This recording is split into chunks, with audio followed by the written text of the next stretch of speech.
The cold bit at my cheeks as I turned the corner, the snow crunching beneath my boots the only sound in the stillness. The air was sharp, heavy with the kind of silence that made you feel like the world was holding its breath. My scarf was pulled tight against my neck, but the chill still found its way through. I shifted the strap of my bag higher on my shoulder, the weight of the day pressing down on me. The coffee shop had been busier than usual, and I was ready to collapse into the warmth of the apartment and Mia's quiet company. The street lamp ahead flickered, its weak light casting uneven shadows across the snow-covered pavement. I almost didn't notice it at first, a dark shape at the edge of the light, half buried in the snow. My steps slowed as I drew closer, my breath misting in the air. The shape was jagged, unnatural against the soft curves of the snowdrifts. As I stepped closer, the object came into focus. It wasn't junk, it was a head. Not a real one, I realized with a jolt, but a stone sculpture. Black granite, polished and gleaming even in the dim light. The face was grotesque, twisted into a sinister grin that seemed to mock the quiet street. Hollow eyes stared back at me, empty and unblinking, and curved horns jutted out from the sides of the head, their edges sharp and precise. The craftsmanship was intricate, every detail etched with care. It looked ancient, otherworldly. I crouched down to get a better look, the snow crunching beneath me. I reached out, hesitating for a moment before my fingers brushed the cold, smooth surface of the stone. It was heavier than I expected when I lifted it, the weight solid and unyielding in my hands. A faint unease prickled at the back of my mind, but I pushed it away. It was just a sculpture after all. Someone must have left it here. Maybe it was worth something. I straightened, the head cradled awkwardly in my arms, and glanced around the street. Still empty, still silent. The snow fell softly, muffling everything. I adjusted my grip on the sculpture and started walking again, my pace slower now under the added weight. My apartment wasn't far, but the thought of carrying this thing up 6 flights of stairs made my shoulders ache. Still, I couldn't leave it behind. The climb was brutal. By the time I reached the top floor, my arms were trembling, and my breath came in short bursts.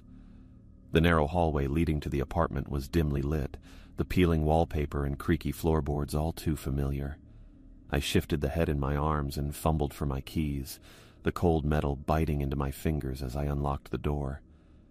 The smell of garlic and onions greeted me as I stepped inside. Mia was at the stove, her back to me, a wooden spoon in her hand as she stirred something in a pot. The apartment was small, cluttered with her usual mix of colorful knickknacks and half-finished art projects.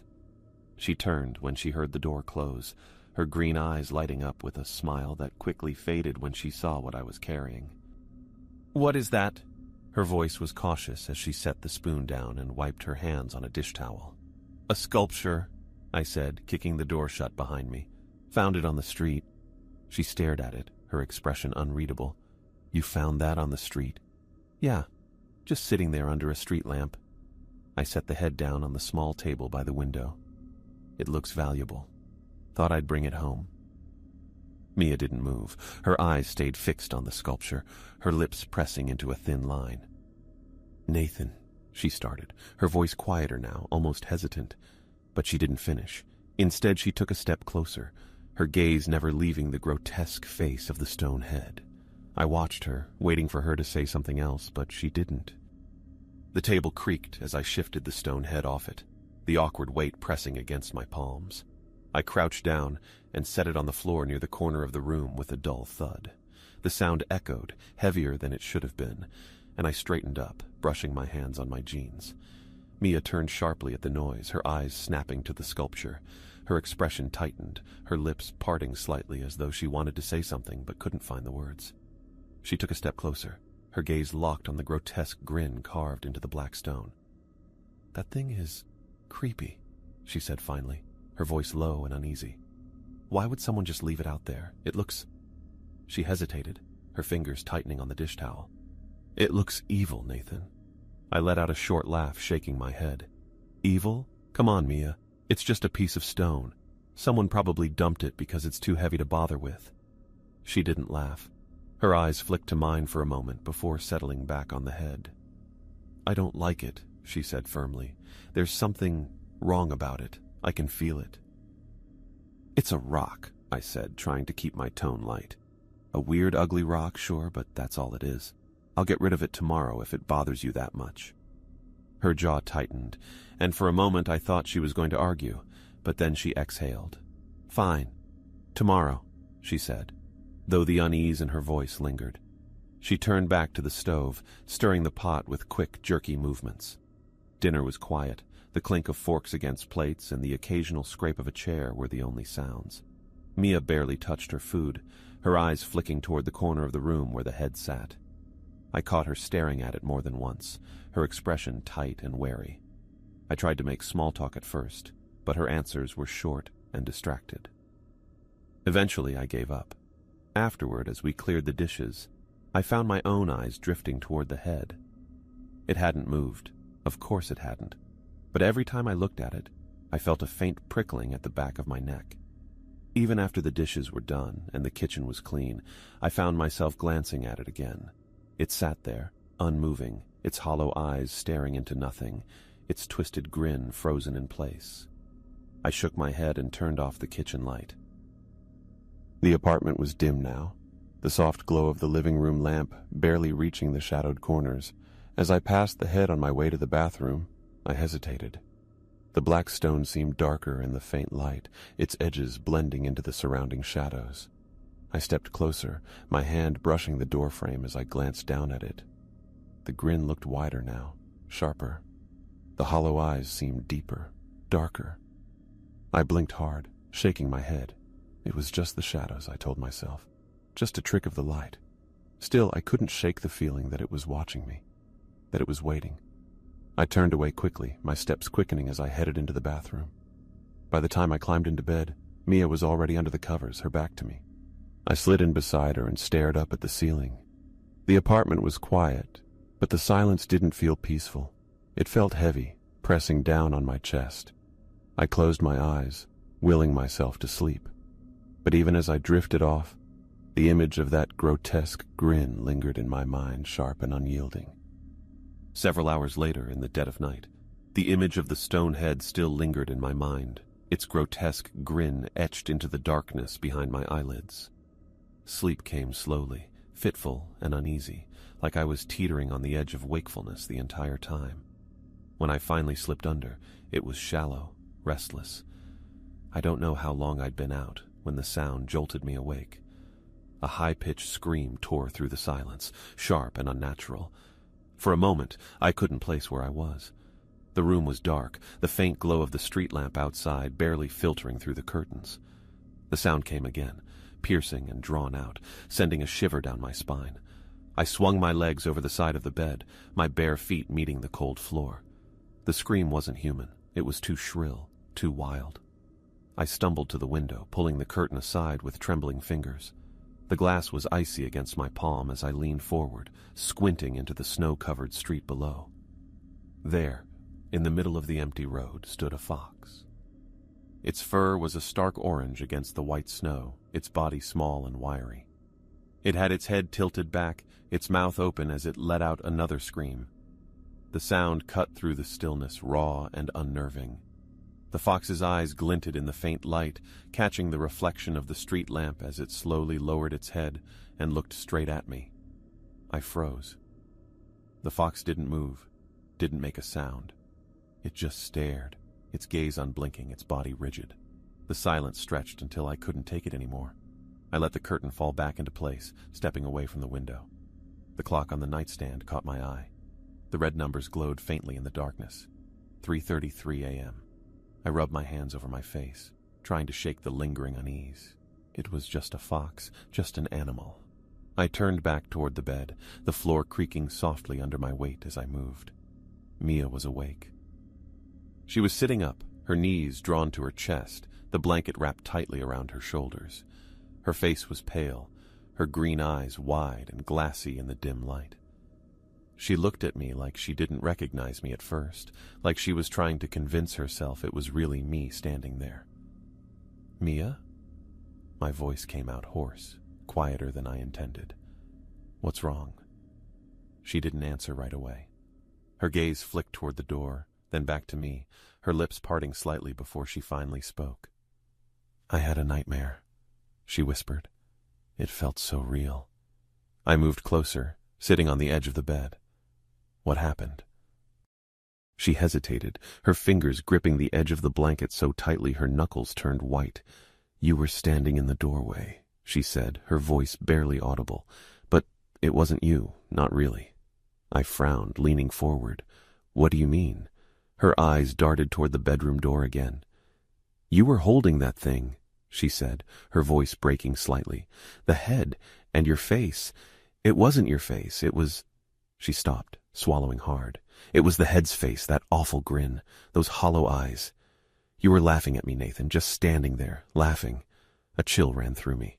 I reached out, placing a hand on her arm. "Mia, it was just a dream. It wasn't real."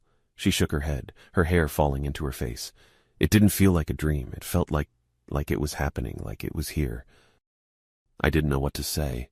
I squeezed her arm gently, trying to ground her, to ground myself. "It's okay," I said. "I'm here. It's just us, nothing else." Her eyes searched mine, desperate for reassurance, but I could see the doubt lingering there. She exhaled shakily, her shoulders trembling as she pulled the blanket tighter around herself. "I don't like that thing, Nathan," she said, her voice firmer now, though still laced with unease. "I don't want it in the apartment." I nodded slowly. "I'll get rid of it tomorrow, first thing." She didn't respond. I stayed there for a moment longer, watching her before I finally slid back under the covers. She lay down beside me, her back to me, her breathing uneven. I stared up at the ceiling, the faint glow of the clock casting long shadows across the room. The silence returned, but it wasn't comforting. It pressed down on me, heavy and suffocating, pulling me deeper into my own unease. I couldn't stop thinking about the fox, about the scream, about the way it had looked at me. And then there was Mia's dream, her voice trembling as she described that awful grin. I closed my eyes, but sleep didn't come. The image of the stone head was there, waiting for me, its hollow eyes staring into the darkness. Its grin felt sharper now, wider, like it was mocking me. I lay there, motionless, as the minutes stretched into hours. The morning crept in slowly, pale light filtering through the thin curtains. After a restless night, I hadn't slept. Not really. By dawn, the weight of it all had settled heavily on me, and I knew I couldn't wait. I had promised Mia I'd deal with it tomorrow, but the thought of spending another day with that thing in the apartment was unbearable. I lay there for a while, staring at the ceiling as the faint hum of the radiator filled the silence. Mia was already up, her movements quiet as she got ready for work. She hadn't said much since waking. When I finally pulled myself out of bed, the apartment felt colder than usual. I wrapped my scarf around my neck and shuffled into the living room. The head was still there, sitting in the corner where I'd left it. Its hollow eyes seemed darker in the morning light, its grin just as twisted. I avoided looking at it for too long as I grabbed my laptop from the coffee table and sank into the couch. I had to get rid of it. Today. Mia came out of the bedroom, her coat already on, her bag slung over her shoulder. She paused near the door, her green eyes flicking toward the corner of the room. She didn't say anything at first, just stood there, her fingers tightening around the strap of her bag. "I'll get rid of it today," I said, breaking the silence.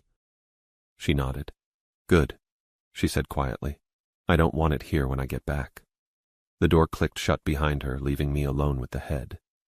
I opened the laptop, the screen's glow harsh against my tired eyes, and pulled up a classified site. My fingers hovered over the keyboard for a moment before I started typing. Antique stone sculpture. Unique design. Heavy. Best offer. I attached a photo I'd taken the night before, the head's grotesque features stark against the wooden floor. It was just a listing, just a way to get rid of the thing. I closed the laptop and leaned back, rubbing my hands over my face. It didn't take long for the first message to come through. The notification startled me, the sharp ping cutting through the quiet. I grabbed the laptop again and opened the message. The sender's name was Eliza. No last name, no profile picture, just the name, plain and unassuming. Her message was short, almost abrupt. "That head is mine. Where did you find it?" I frowned, my fingers hesitating over the keyboard. Something about the message felt off, too direct, too certain. I typed a reply, keeping it brief. Found it on the street. Why do you think it's yours? The response came almost immediately. It is mine. You need to return it. Today. My unease deepened. There was no explanation, no pleasantries. Just a demand. I stared at the screen, my mind racing. I typed another reply, my curiosity outweighing my discomfort. Do you have proof? How do I know it's really yours? This time, the response took longer. When it came, it was just as curt. I'll explain in person. Tell me where to meet you. I hesitated. Something about this didn't feel right, but the thought of getting rid of the head was too tempting to ignore. I typed out a quick reply, giving her the address of a coffee shop a few blocks away. Fine, meet me at noon. Her reply was immediate. I'll be there. I closed the laptop, my hands trembling slightly. The apartment felt colder still, the faint hum of the radiator doing little to chase away the chill. I stood, pacing the room. It hadn't moved, of course it hadn't, but it felt different somehow, heavier, like it was taking up more space than it should. A faint whisper, so soft I couldn't make out the words, seemed to drift through the apartment. I stopped in my tracks, straining to listen, but the sound was gone as quickly as it had come. The unease lingered. Later, as I passed through the kitchen, I noticed the salt shaker lying on its side, the grains scattered across the counter. I didn't remember knocking it over, but I cleaned it up quickly. Then there was the bathroom mirror, fogged over as if someone had taken a shower, though the air was dry and cold. By the time noon approached, the apartment felt unbearable. The whispers, the misplaced objects, the persistent chill. It was all too much. I grabbed my coat and scarf, casting one last glance at the head before stepping out the door. Its grin seemed wider now, sharper, as if it knew I was leaving, as if it was waiting for me to come back. The snow crunched beneath my boots as I walked through the park, the cold biting at my cheeks and seeping through the gaps in my scarf. The sun was low on the horizon, its pale orange light casting long shadows across the ground. The trees stood bare and skeletal against the fading sky. My breath misted in the air, each exhale a small, fleeting cloud. I shoved my hands deeper into my coat pockets.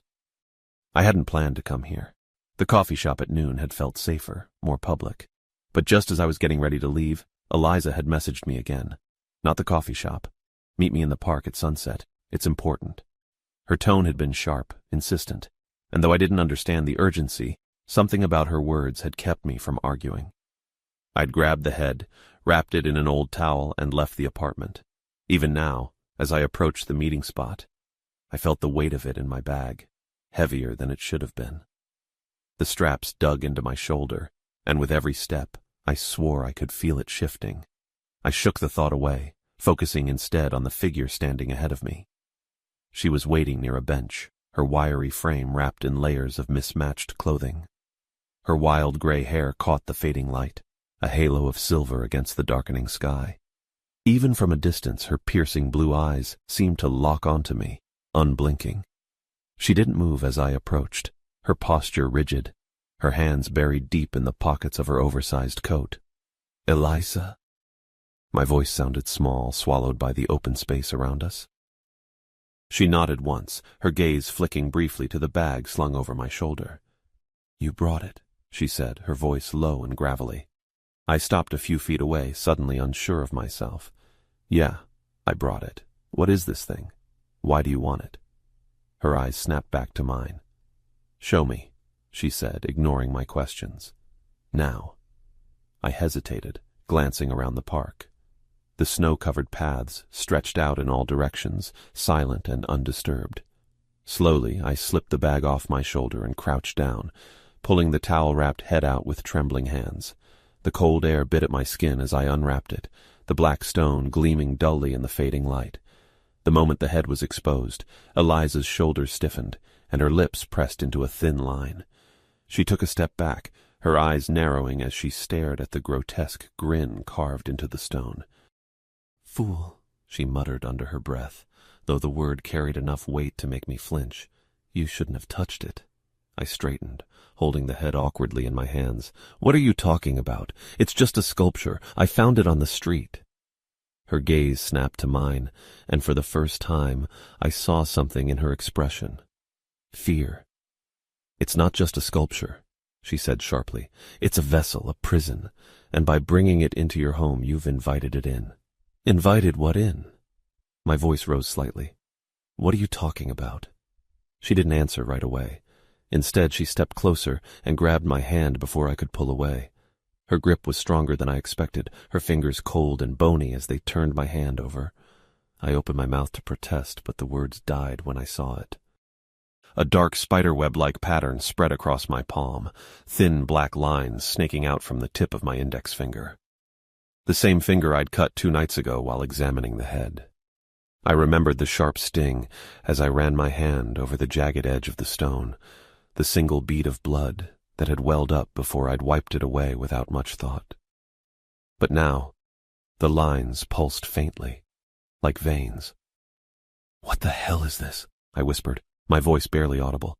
I tried to pull my hand back, but Eliza held on tight. "It's already begun," she said, her tone grim. "The entity inside the head, it's ancient, malevolent. It corrupts everything it touches, and now it's trying to take you." I stared at her. "Take me? What are you talking about? This can't be real." Her piercing blue eyes locked onto mine. "You felt it, didn't you? The unease, the whispers, the way it watches you. That's how it starts. It burrows into your mind, your body, until there's nothing left of you. Only it." I shook my head. No, this is insane. It's just a rock. A creepy rock, sure, but do you think I'm lying?" she snapped. "Do you think I came here for fun? Look at your hand, Nathan. Look at it." I couldn't look away. The black lines seemed to writhe under my skin, spreading slowly, deliberately. "What do I do?" I asked. "How do I stop it?" Eliza finally released my hand, her expression softening just slightly. "You come with me," she said. "I can help you, but we don't have much time. The longer you wait, the stronger it gets." "Leave it," Eliza said firmly, her voice snapping me out of my thoughts. "We'll deal with it later. Right now, we need to get you somewhere safe." I nodded slowly, my legs feeling unsteady beneath me. The snow crunched underfoot as I followed her. Several hours after the encounter in the park, Eliza brought me to her house. The walk there had been a blur, my mind too clouded by what I'd seen to process the journey. Now, standing in her home, I felt no closer to understanding what was happening. The air inside was thick, heavy with the scent of dried sage mixed with burnt wood. Dim lights spilled from mismatched lamps scattered around the room, their uneven golden glows barely reaching the cluttered corners. Shelves lined the walls, crammed with books, jars filled with murky liquids, and strange objects I couldn't begin to identify. A faint hum vibrated through the space, low and constant, as if the house itself was alive. Eliza moved quickly, her wiry frame weaving through the chaos with a purpose that made me feel like an intruder. She didn't look back to see if I was following. I clutched my scarf tighter around my neck, the cold from outside still clinging to me, though the house was uncomfortably warm. "Put it there," she said sharply, pointing to a pedestal in the center of the room. It was a simple wooden stand, bare except for a faint ring of soot or ash staining the top. Among the chaos of her home, the pedestal seemed out of place, its emptiness almost unnerving. I hesitated, the head still wrapped in the towel in my hands. The weight of it seemed to grow heavier with every passing second. My arms ached, but it wasn't just from the physical strain. It felt like the thing was pulling at me, dragging me down. "Eliza," I started, "are you sure? Are you?" "Put it down," she snapped, her piercing blue eyes locking onto mine. "Now!" I stepped forward, unwrapping the towel with trembling hands. The head gleamed in the dim light, its hollow eyes darker than I remembered, its grin sharper, more twisted. I placed it on the pedestal. The moment I let go, a chill ran through me, colder than the air outside. I stepped back quickly, wiping my hands on my coat. Eliza was already moving. She grabbed a piece of parchment from a nearby table and began drawing intricate symbols with a piece of charcoal. Her movements were quick, deliberate, her focus unyielding. She muttered under her breath, the words too soft and too strange for me to understand. "What are you doing?" I asked, my voice barely above a whisper. She didn't look up. Preparing. For what? To sever its connection to you. Her words hung in the air, heavy and final. I glanced at the head again, its grotesque features seeming to shift in the flickering light. What does that even mean? What is this thing? Eliza paused, her hand hovering over the parchment. She looked at me then, her expression grim. It feeds on fear, on blood. When you touched it, you gave it what it needed to latch onto you, to grow stronger. I shook my head, taking a step back. This is insane. I didn't... You did, she interrupted, her voice sharp. You may not have known it, but you did. That's how it works. It doesn't need your permission. Just a moment of weakness, a drop of blood, a flicker of fear. I opened my mouth to argue, but the words wouldn't come. She was right. I had touched it. I'd bled, and the fear had been there from the moment I'd seen it under the street lamp. I clenched my fists, my nails digging into my palms as I tried to steady my breathing. Eliza returned to her work. She lit a candle, the flame sputtering before catching, and placed it beside the parchment. The symbols she'd drawn seemed to shimmer in the flickering light, their edges blurring and shifting as if they were alive. She grabbed a small jar from one of the shelves, its contents dark and viscous, and dipped her finger into it. The liquid clung to her skin as she began tracing the same symbols onto the floor around the pedestal. The air in the room grew heavier, pressing down on my chest like a weight. The shadows seemed to deepen, stretching across the walls and floor, their edges sharp and unnatural. Eliza, I said, my voice trembling. What's happening? It's resisting, she said without looking up. It doesn't want to let go. I glanced at the head again. The grin seemed wider now, its hollow eyes darker, deeper. The room felt colder, and the faint hum I'd noticed earlier grew louder, more insistent. It wasn't just a sound anymore. It was a presence, a pressure. Eliza, I said again, louder this time. Are you sure this is going to work? She didn't answer right away. Her focus was on the symbols, her hands moving quickly, precisely. The candlelight flickered, casting long, jagged shadows across her face. Finally she spoke, her voice low and steady. It has to. The hum grew louder, vibrating through the floor, through my bones. The shadows seemed to move now, shifting and writhing like they were alive. The air was thick, heavy, and every breath felt like a struggle. Eliza, I said, my voice breaking. I don't... Quiet, she snapped, her tone sharp enough to cut through my panic. You need to stay calm. It feeds on fear, remember? Don't give it what it wants. I tried to steady my breathing, but the oppressive darkness made it nearly impossible. My eyes darted to the head again, and for a moment I could have sworn it moved, just a fraction of an inch. Eliza, I whispered, my voice trembling. It's... I said quiet, she barked, her voice echoing through the room. She grabbed another jar and began sprinkling its pale, powdery contents over the symbols on the floor.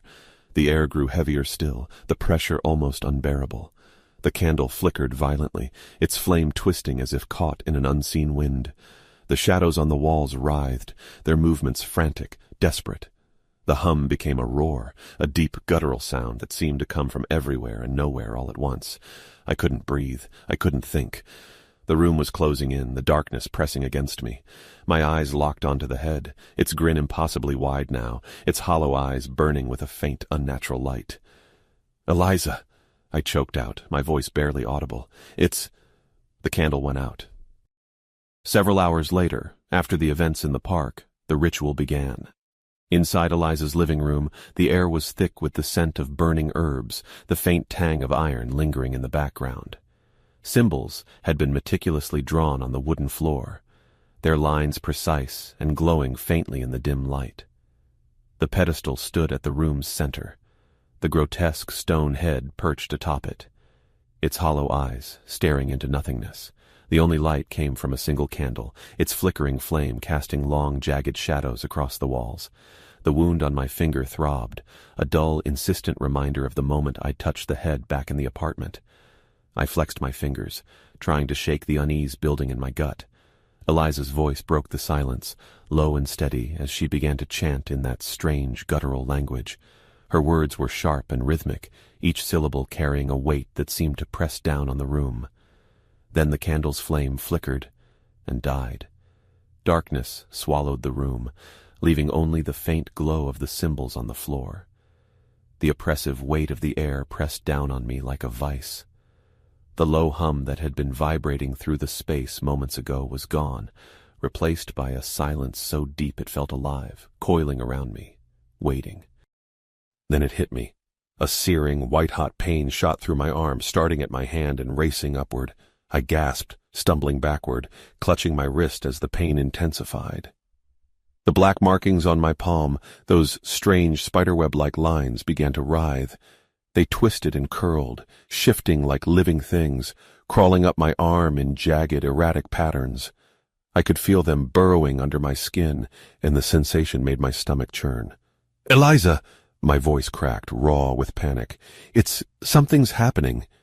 She didn't respond. Her focus was absolute, her lips moving rapidly as she chanted. Her voice grew louder, rising and falling in a rhythm that seemed to vibrate through the room. The symbols around the pedestal glowed brighter, their edges shimmering like heat waves. I fell to my knees, my hand trembling as I tried to grip my arm, as if I could stop the markings from spreading. The lines reached my elbow, then my shoulder, their movement erratic, frantic, like they were searching for something. My vision blurred, tears stinging my eyes, as the burning sensation intensified. "Eliza!" I shouted again, my voice breaking. "I can't! Stay still!" Her voice cut through the chaos, sharp and commanding. "Don't fight it!" I couldn't fight it. The pain was too much. My arm felt like it was on fire, the markings writhing faster now, more desperate. I clenched my teeth, my breath coming in short, ragged gasps as I tried to focus on anything but the sensation. But then, just as suddenly as they had started, the lines stopped. They froze in place, coiled tightly around my upper arm, before retreating. I watched as the black markings began to slither back down my arm, their movement slow and deliberate. They coiled and twisted, shrinking into themselves, retreating toward my hand. My fingers twitched involuntarily as the lines converged at the tip of my index finger, the same one I'd cut 2 nights ago. The pain shifted, sharp and localized now, like a needle being driven into the bone. A dark, viscous substance seeped out of the cut on my finger, thick and oily, glistening in the faint light. It moved unnaturally, defying gravity as it pooled at the surface before stretching outward. I could only watch, frozen in place, as the black liquid slithered through the air like a living thing, pulled inexorably toward the hollow eyes of the stone. The moment the substance touched the head, the room erupted. A piercing, unearthly scream tore through the air, so loud and raw it felt like it was coming from inside my skull. I clamped my hands over my ears, but it did nothing to muffle the sound. It wasn't just a scream. It was 1,000 voices, layered and overlapping, shrieking in agony and rage. The head's hollow eyes glowed faintly now, a sickly, unnatural light that pulsed in time with the sound. The room shook violently, the floor buckling beneath me. Books and jars toppled from the shelves, shattering on impact, their contents spilling across the floor. The pedestal trembled, the head perched atop it unmoving despite the chaos around it. The symbols on the floor flared brighter, their glow almost blinding, as Eliza's chanting grew louder, more frantic. I collapsed to the floor, clutching my arm as the pain surged again, radiating outward from my hand. The markings writhed one last time, their movement frantic, desperate, before they began to fade. The black lines dissolved into my skin, disappearing as quickly as they had appeared, leaving behind only the faintest trace of heat.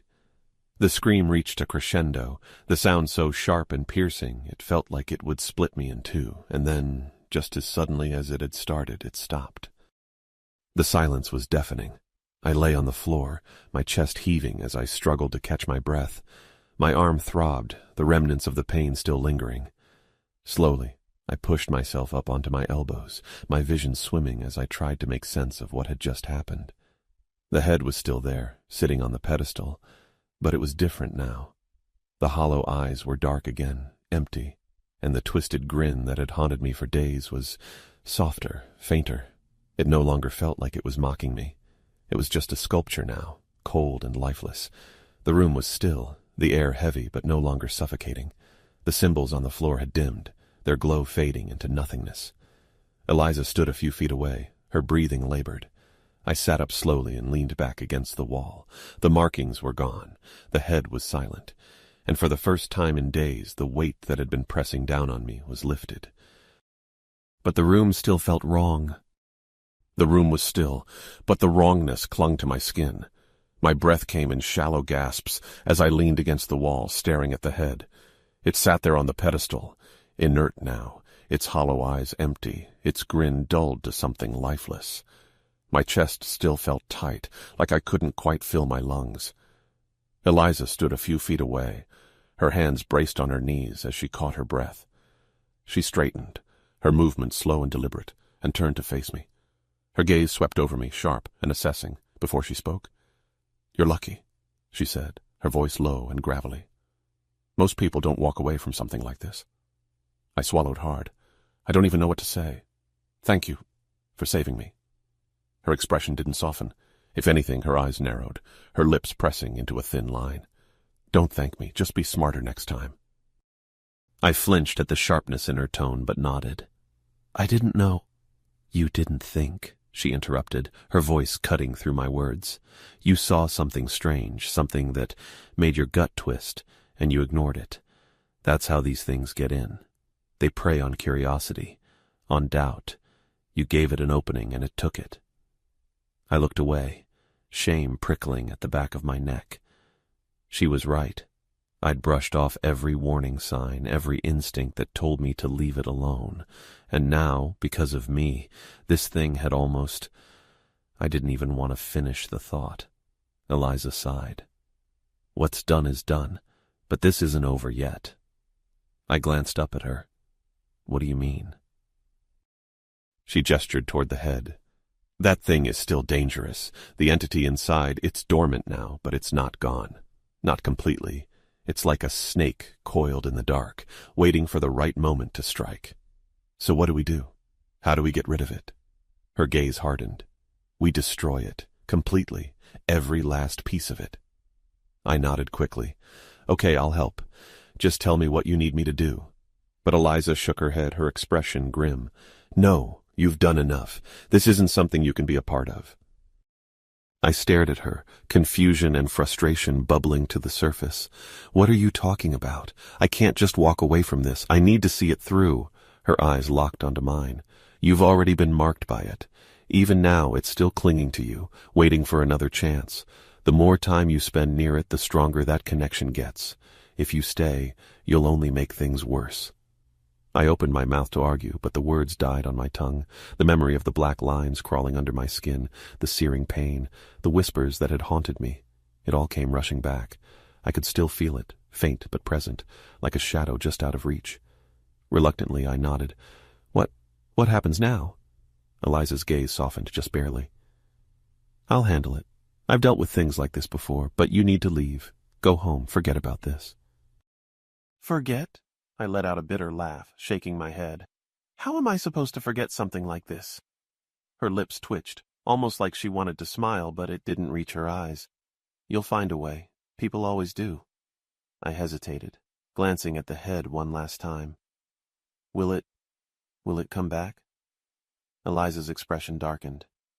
"Not if I do my job right." Her words were final, leaving no room for argument. I nodded and pushed myself to my feet. My legs felt unsteady, but I forced myself to move. I grabbed my coat from where I'd dropped it earlier and pulled it on. Eliza didn't say anything as I made my way to the door. Her focus had already shifted back to the head, her sharp blue eyes narrowing as she studied it. I hesitated in the doorway, the urge to say something lingering in the back of my mind, but the words wouldn't come. Instead, I stepped out into the cold, the door clicking shut behind me. The snow crunched beneath my boots as I made my way down the street. The icy air bit at my cheeks. I shoved my hands deep into my pockets, my fingers still trembling despite the cold. As I trudged through the night, I couldn't shake the feeling that something was watching me. My thoughts kept drifting back to the head, to the way its hollow eyes had seemed to follow me, even when I wasn't looking, to the way its grin had seemed to widen, mocking me, I shook my head, trying to dispel the thoughts, but the unease lingered. I glanced over my shoulder, half expecting to see something, or someone, following me. But the street was empty, just snow and shadows. I turned a corner, my pace quickening, and that's when I saw it. The fox. It stood in the middle of the street, its small, wiry body stark against the white snow. Its fur was a vivid orange, almost glowing in the dim light, and its sharp, unblinking eyes locked onto mine the moment I saw it. The fox didn't move. It didn't make a sound. It just stared, its gaze piercing, unrelenting. The silence around us felt heavier now, pressing down on me like a weight. I wanted to look away, to keep walking, but I couldn't. Something about the way it looked at me held me in place, like it was trying to tell me something, or warn me. And then, just as suddenly as it had appeared, it turned and darted into the shadows. Its movement was quick, almost too quick, and within seconds it was gone, leaving nothing but faint paw prints in the snow. The street was empty again, the stillness returning like nothing had happened. But the feeling of being watched didn't leave me. It clung to me, following me as I turned and continued walking, the snow crunching beneath my boots. After everything that had happened, I finally returned home. The snow crunched beneath my boots as I turned onto my street, the cold biting at my cheeks. No matter how far I walked, I couldn't shake the feeling that something was following me, watching me. I forced myself to focus on the apartment building ahead, the warm glow of the windows, the faint hum of life inside. It felt like a lifeline. Something normal, something safe. I climbed the stairs slowly, my legs heavy. Each creak of the old wooden steps echoed in the silence, and I found myself glancing over my shoulder more than once. The hallway stretched out before me, dim and familiar, but it felt different now, like the shadows were deeper. When I reached the door, I hesitated. My hand hovered over the doorknob. I didn't know what I was expecting, something waiting for me on the other side, maybe. But the thought made my stomach twist. I shook my head and turned the knob. The warmth of the apartment hit me immediately, wrapping around me like a blanket. The smell of something faintly floral lingered in the air, Mia's candles probably, and the soft hum of the radiator filled the silence. For a moment I just stood there, letting the door click shut behind me. "Nathan?" Her voice came from the living room, soft but sharp with worry. I turned to see Mia standing by the couch, her arms crossed over her chest. Her green eyes searched mine, and I could see the tension in her posture. She hadn't been here when I first left with the head. She'd been too shaken, too angry, and had gone to stay with a friend after the night of terror that left us both reeling. But now she was back. "Hey," I said, my voice rougher than I intended. I cleared my throat and tried again. "I'm back." She didn't move, didn't say anything right away. Her eyes flicked over me, like she was checking for something. Finally, she spoke. "Where have you been?" I hesitated. I couldn't tell her the truth, not all of it. She wouldn't believe me. Hell, I barely believed it myself. But I couldn't lie to her either, not completely. "I had to take care of something," I said, keeping my voice steady. "The head, it's gone." Her brow furrowed, and she took a step closer. "Gone? What do you mean, gone?" "I got rid of it," I said quickly. I found someone who could help. It's not coming back." Her eyes narrowed. "You're not telling me everything." I sighed. "Mia, I'm telling you what matters. It's gone. You don't have to worry about it anymore." She stared at me for a long moment, her green eyes searching mine. I held her gaze, willing her to believe me, to let it go. Finally, she exhaled, her shoulders relaxing slightly. "Are you okay?" she asked, her voice softer now. "You look tired." I let out a short laugh, shaking my head. "Yeah, I'm fine. Just tired, like you said."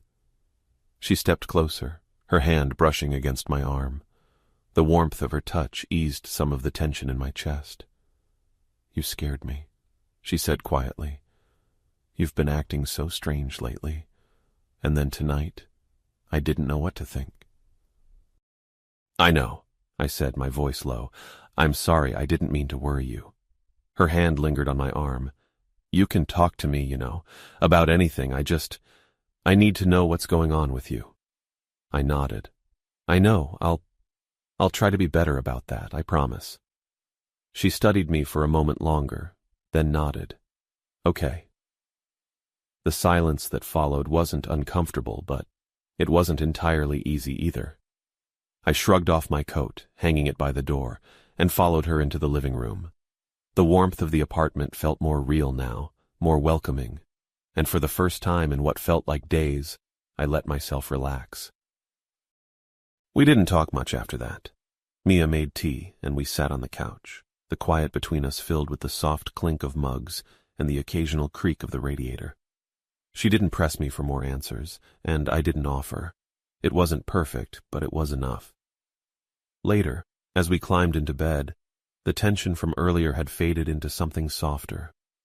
Mia curled up beside me, and I felt the familiar weight of her presence settle over me.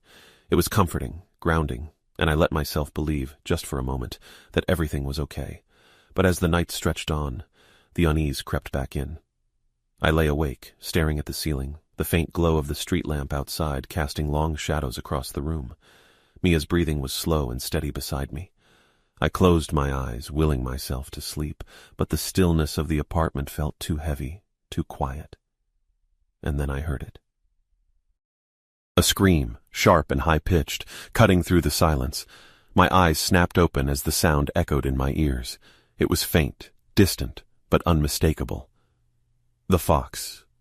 Again. I lay there, frozen. The scream came again, softer this time, fading into the night. It wasn't the first time I'd heard it, and I knew it wouldn't be the last. I closed my eyes, forcing myself to breathe. It's just a fox, I told myself, just an ordinary fox, but the unease in my chest refused to fade. The world felt darker now, more dangerous, and no matter how hard I tried, I couldn't shake the feeling that it wasn't over, that the entity, whatever it was still out there, waiting. I stared at the ceiling, the faint sound of Mia's breathing the only thing grounding me.